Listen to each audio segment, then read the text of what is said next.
What is going on, everybody? Welcome back. The Blood of Dawnwalker is almost here, launching September the 3rd, and the early hands-on impressions are finally rolling in. This is the first game from Rebel Wolves, a studio founded by the people who led The Witcher 3, so the question could not be bigger.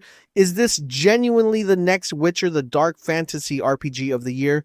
Or does that famous 30-day clock get in the way of its own game?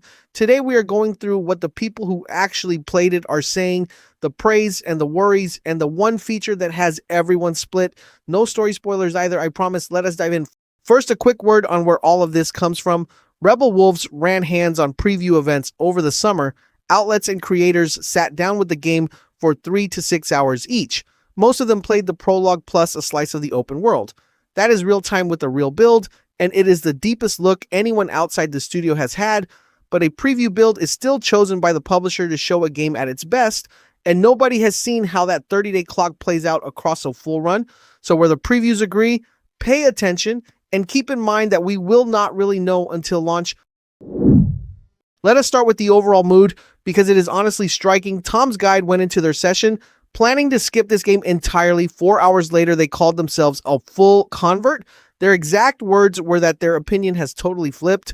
Newsweek got nearly 6 hours with the prologue. They titled their whole preview 6 hours was not nearly enough.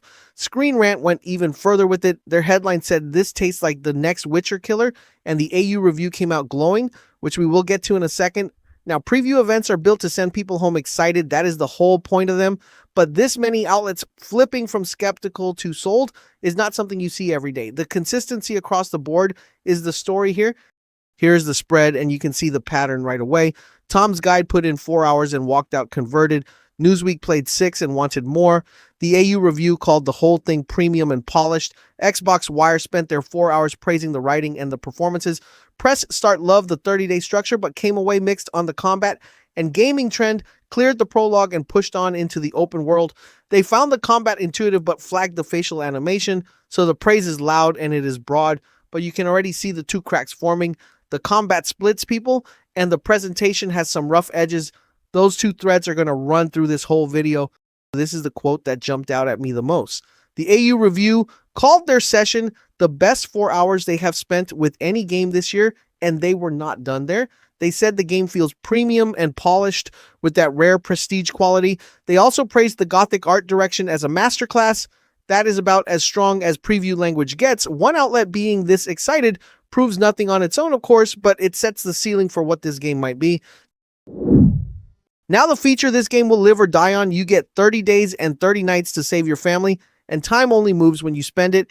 Every day is split into 8 segments. Quests and activities show you their time cost up front. Xbox Wire made a great point about what that structure does. It erases the line between main quests and side quests entirely. Everything is just a claim on your limited time. Press Start put it in one perfect sentence: every decision carries weight because opportunity cost is always sitting on your shoulder. Tom's Guide described an ever-present feeling that you have no time to waste, and they meant that as a compliment.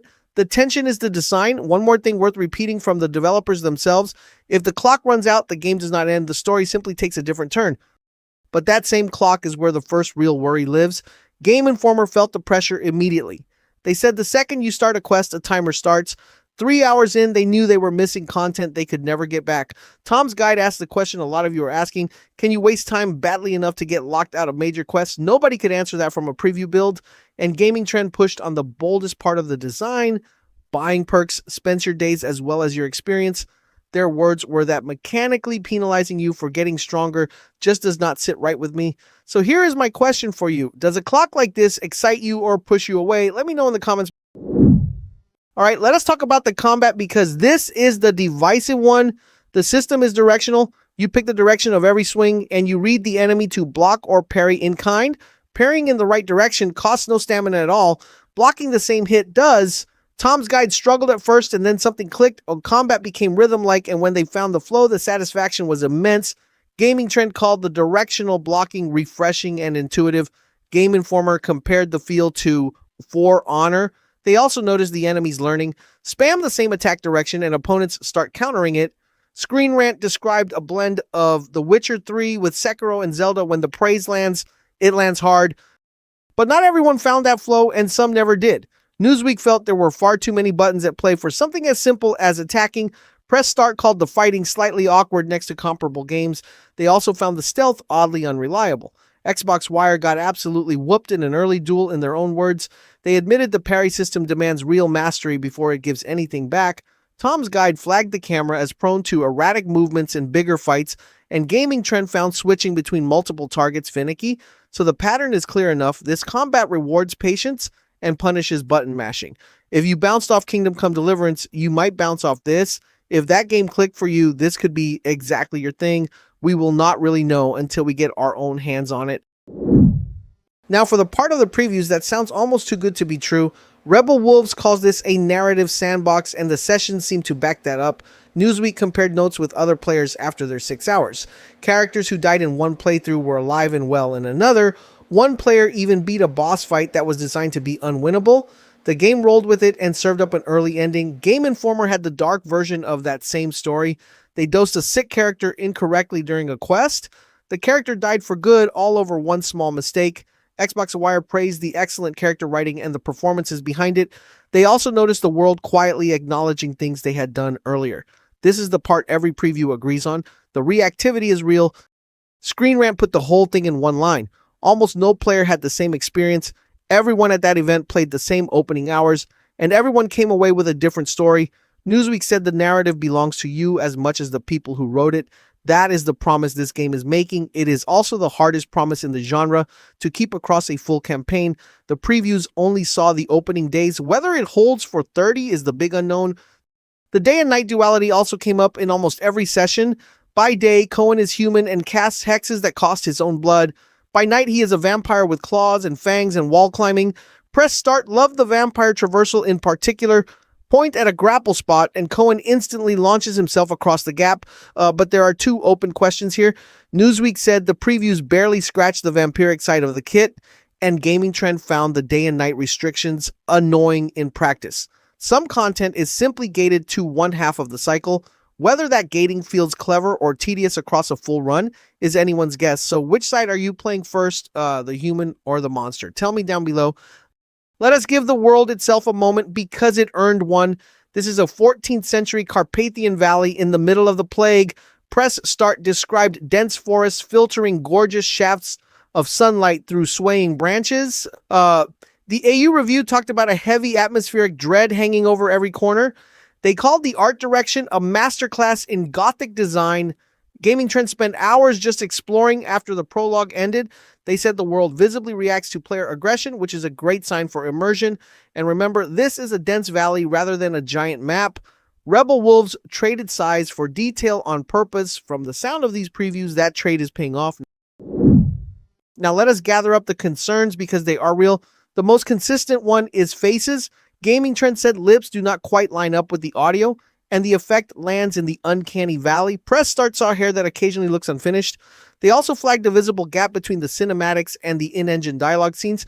There were smaller build issues too. Enemy weapons clipping through each other in places, no control rebinding, and no inventory sorting in the preview build. None of these are deal breakers on their own, but they were all seen in a build from just weeks before launch. The counterpoint is worth stating as well. The AU review said the game did not stutter for 1 second across 4 hours. Gaming Trend reported solid frame rates and quick load times, so the foundation seems steady and the rough edges are cosmetic. There is one bigger question hanging over the PC version specifically. The game runs on an older version of Unreal Engine 5. Rebel Wolves have said they cannot move to the newest version because of their own custom code. That engine family has a reputation for stutter, and PC players know it well. The developers say they have built their own solutions on top to deal with it. Early word also suggests the Steam Deck could struggle with this one. Nothing is confirmed there, so treat that as a flag rather than a fact. On the brighter side, the system requirements actually dropped sharply in the months before launch. That usually points to real optimization work landing late in development. The previews themselves ran smoothly, remember, but preview rigs are not your rig. Performance is the one thing we truly cannot know until launch day. So where does all of this leave us? The early word on the Blood of Dawnwalker is strong, and it is strong in an unusual way. The praise is not about one flashy feature. It is about writing and consequence and a world that pays attention to you. Those are the hardest things to fake in a preview. The worries are real, but they are focused. The combat will split people right down the middle. The presentation has rough edges that may or may not get patched.